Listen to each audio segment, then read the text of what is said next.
Welcome to Democracy Now!, democracynow.org, the War and Peace Report. I'm Amy Goodman. Activists held hundreds of protests Saturday in more than 90 countries as part of a worldwide day of action demanding urgent action to address climate change. In France, tens of thousands of people joined climate marches across the country. In northern India, about 10,000 students and teachers tied red ribbons to trees in an action to end deforestation. In the Philippines, nearly 1,000 people marched in Manila to protest the country's reliance on coal. In New York City, 10 activists were arrested protesting in front of Governor Andrew Cuomo's office to demand New York State transition to 100% renewable energy. In Thailand's capital, Bangkok, about 200 people protested outside the UN regional headquarters, including fishermen and laborers whose livelihoods are threatened by rising sea levels. In Australia, demonstrators demanded a halt to plans for a $16 billion coal mine in Queensland.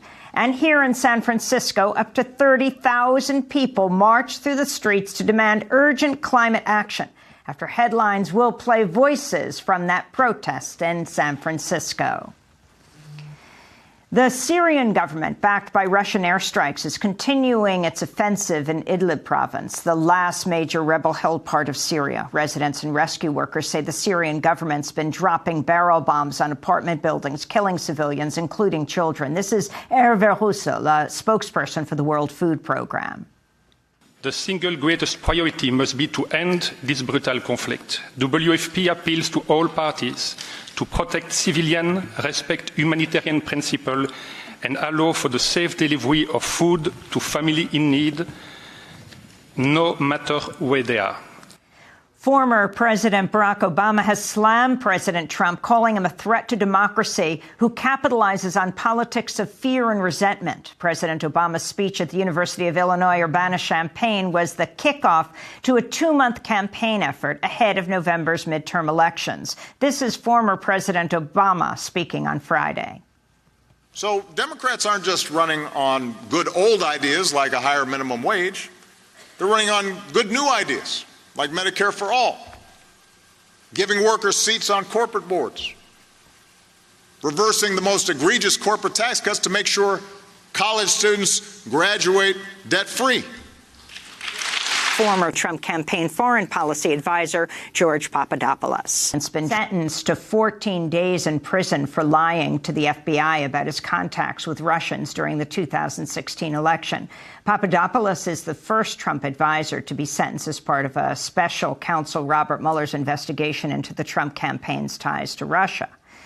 Massachusetts Senator Elizabeth Warren is calling for senior Trump administration officials to invoke the 25th Amendment to remove President Trump from office. This is Warren speaking on CNN.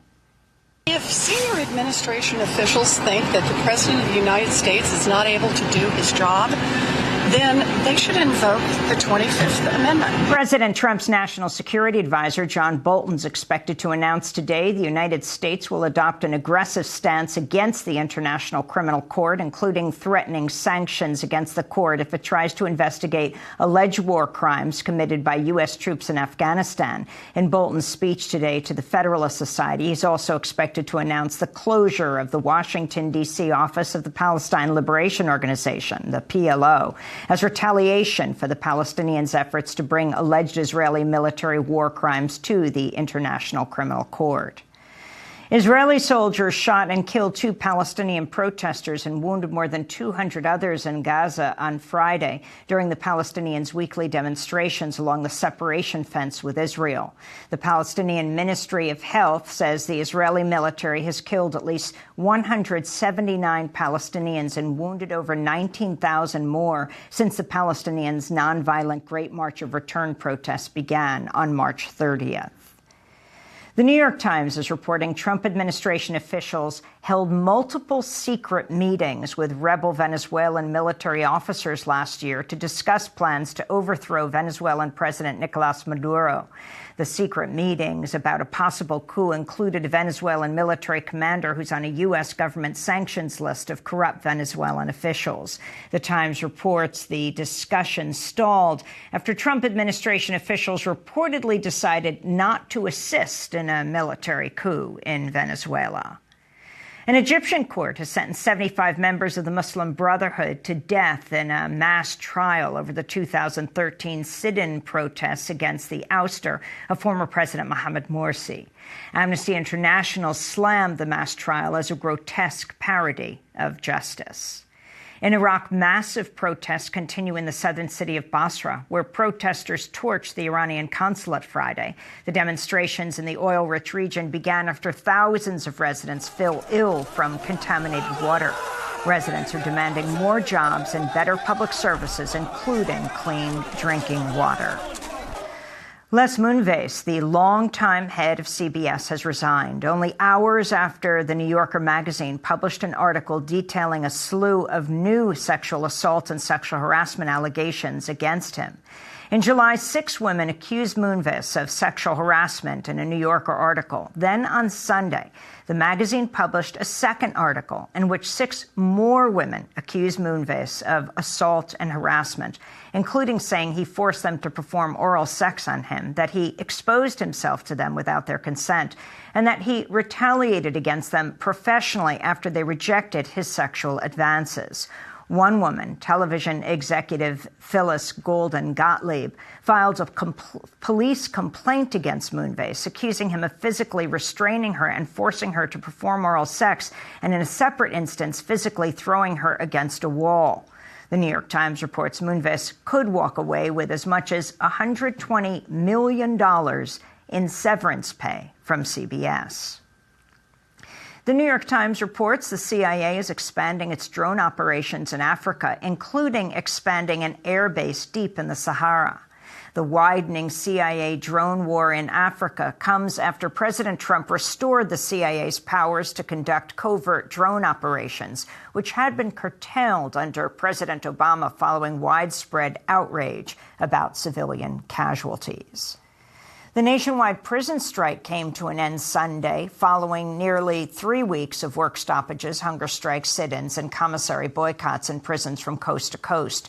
The nationwide demonstrations demanding better conditions, the right to vote, and the abolition of what prisoners call modern-day slavery ended on the 47th anniversary of the beginning of the Attica prison uprising in upstate New York. In Florida, a white Dallas police officer has been charged with manslaughter after shooting and killing a 26-year-old black man in his own apartment. The police officer, Amber Geiger, entered Botham Sherm John's apartment and opened fire, killing him.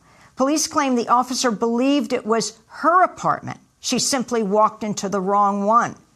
She was released from county jail on Sunday night on $300,000 bond. Investigators have taken a blood sample from the officer to test for drugs and alcohol. This is Botham Sherm John's friend, Jessica Berry. Just knowing the way that he died, it seems unfair because, think of the nicest person that you know and the most generous person that you know, and then they get shot as if they were a criminal or a thief. And it's just not fair. In sports news, tennis superstar Serena Williams accused umpire Carlos Ramos of sexism during Saturday's U.S. Open final. The umpire harshly penalized Williams after she called him a thief and a liar, which Williams says is different than how male tennis players are treated by umpires. This is Serena Williams speaking at a press conference after the 2018 U.S. Open. I can't sit here and say I wouldn't say he's a thief because I thought he took a game from me, but I've seen other men call other umpires several things, and I'm here fighting for women's rights and for women's equality and for all kinds of stuff. And for me to say thief and for him to take a game, it made me feel like it was a sexist remark. I mean, like how he's never took a game from a man because they said thief. For me, it blows my mind. In more sports news, NFL players continued to protest during the national anthem Sunday to call attention to police brutality and racism. Among the players to protest were Miami Dolphins wide receivers Kenny Stills and Albert Wilson, who knelt during the anthem, and Dolphins defensive end Robert Quinn, who raised his fist during the anthem. Colin Kaepernick, who first sparked the league-wide protest, tweeted his support for Stills and Wilson, writing, "My brothers continue to show their unwavering strength by fighting for the oppressed. They have not backed down, even when attacked and intimidated. Their courage will move the world forward. Love is at the root of our resistance," Colin Kaepernick tweeted. And scientist Jocelyn Bell Burnell has been awarded the Special Breakthrough Prize in Fundamental Physics 50 years after she made a historic astronomical discovery, only to have her male advisor take credit and receive a Nobel Prize for her work.